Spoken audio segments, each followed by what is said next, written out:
Sabay-sabay natin alamin ang mga kaganapan na nangyayari sa ating bansa.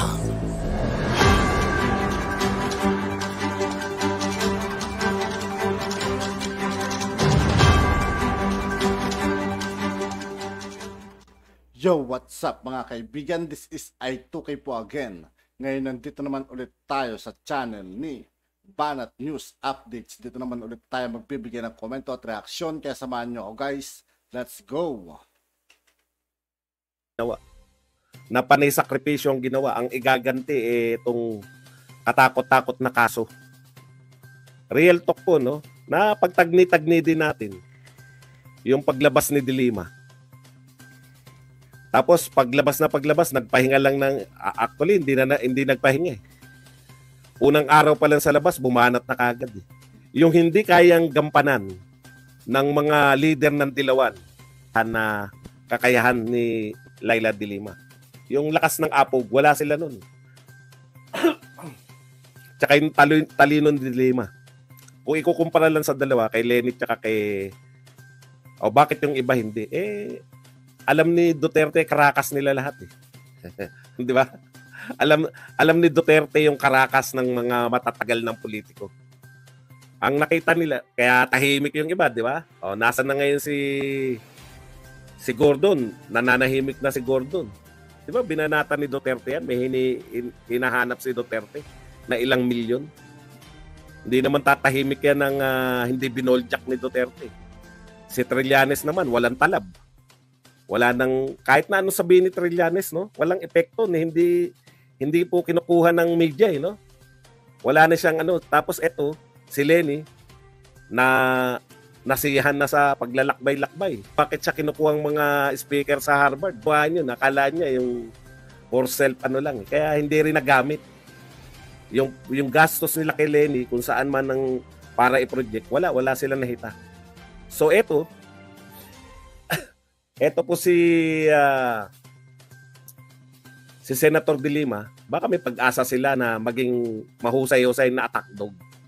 At ngayon nga po siya, panay de Lima na, no?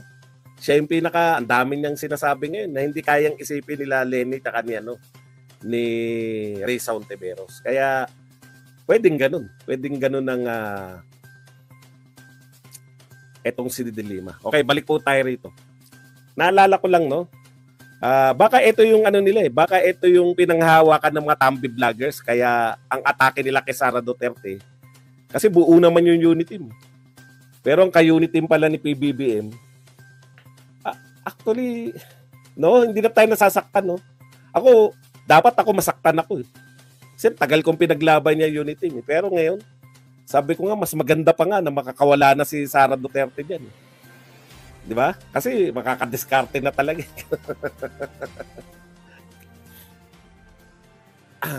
Kahit sa history naman ng eleksyon sa Pilipinas, hindi naman automatic na ikaw ay in-endorse ng Pangulo, panalo ka Ang post-EDSA nga, isa lang po ang nanalo sa lahat ng in-endorse ng mga Pangulo. Post-EDSA. Yan po ay tanging si Ramos lang. Pero lahat talo. In-endorse ni Ramos, talo. In-endorse ni Erap, talo. In-endorse ni Gloria, talo. In-endorse ni Pinoy, talo. O lamang nga yung talo, di ba? Ang usapin po dyan, mapapaganda nyo ba yung ekonomiya? Di ba? Natitiyak natin. Kung eto po si Sara Duterte, kahit na anong mangyari sa kanila ni PBBM, hindi tatanggalin sa kanyang DepEd. Natitiyak natin na ang sukatan lang naman sa DepEd, ma-improve mo yung quality ng education. Mapataas mo yung education ng Pilipinas. The rate ng pagtatrabaho ni Sara Duterte, iyari yan. No? Pangalawang taon pa lang yan nagtatrabaho ngayon. Nakita naman natin yung mga resulta. Ang laki na ng pagbabago sa DepEd. Kaya para sa amin, sobra mga kaibigan, napakalaki talaga ng pagbabago ng DepEd yun mga kaibigan. Napansin ko rin kasi nagpaparal ako mga kaibigan. Naghihintay lang kami ng ni Sara Duterte kasi wala kumbaga hindi nakabatay sa relasyon nila ni PBBM yung pagpapanalo ni Sara Duterte. Sa tingin ko, mas malaki pa nga yung chance ni Sara Duterte kung si Martin na yung i-endorse ni Pangulong Marcos. O real talk po 'yan. Okay, punta po tayo sa mga ibang tweet, no?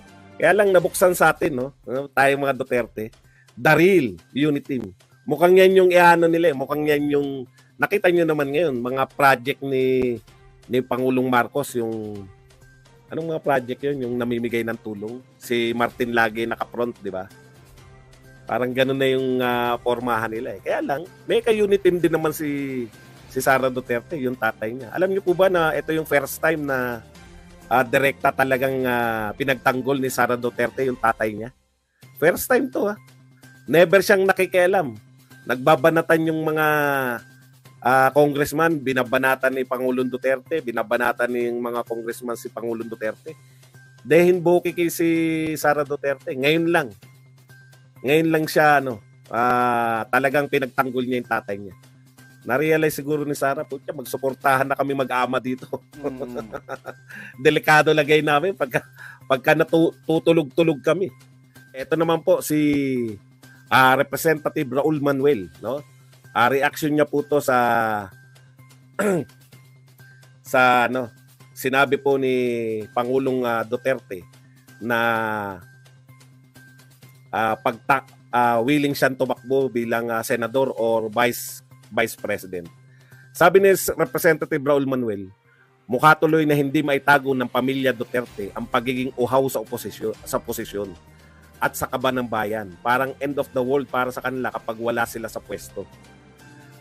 Sa bagay, nasanay na sila na mayroon silang limpak-limpak na confidential and intelligence funds, CIF sa Davao City Hall at sa Malacanang.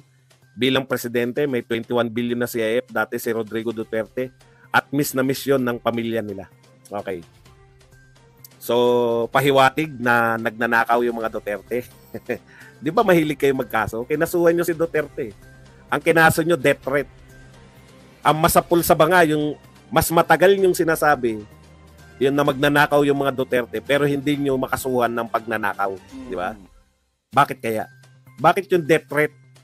Kailan niya lang sinabi? 2 linggo lang yata o ilang araw lang nung sinabi ni Pangulong Duterte.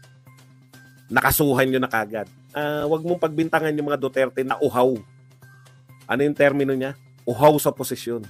Alam mo kung uhaw sa posisyon ang mga Duterte, tumakbo sana si Sara Duterte na presidente, tumakbo sana si Digong na senador o congressman, no? Bakit hindi sila nagtumakbo sa panahon na pwede silang manalo ng pinakamataas na mga posisyon na pwede nilang takbuhan? Kung gusto mong palabasin na uhaw sila sa posisyon. Hindi sila uhaw sa posisyon. In fact, napipilitan lang si Pangulong Duterte. Dahil tinatarantado na nila anak eh. Kaya mapipilitan na tumakbo. Iba yung uhaw, no? Yung uhaw, wala pang 1 point sa survey, gusto nang tumakbo. 2023 pa lang, nagpapahiwatig ng tumakbo. Yun ang uhaw sa posisyon. Yung mga Duterte, real talk, si Digong ang presidente, pwedeng manalo. Pwedeng manalo si Sara Duterte bilang presidente. Yung ba ang uhaw? Ayaw nga tumakbo eh. Napilitan lang dahil walang tigil yung tao sa kararali. Hindi pala kararali, kakakaraban. Ganid talaga. Ganid ang mga Duterte. Kung ganid yan, may mga, sa tingin nyo, ang tatakbuhan ni Sara Duterte, ano?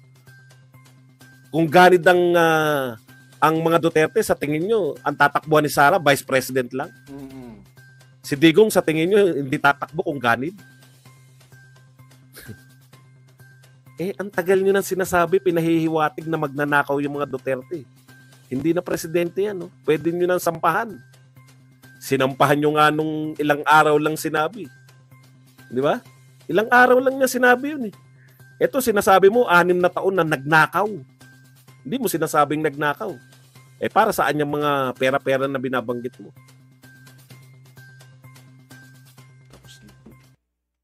At yun nga po mga kaibigan, dito po nagtatapos ng ating reaction video. Muli ako po si I2K ng Sundalo ng Dunggalo at 811. Maraming salamat sa patuloy na pagsuporta. Peace out.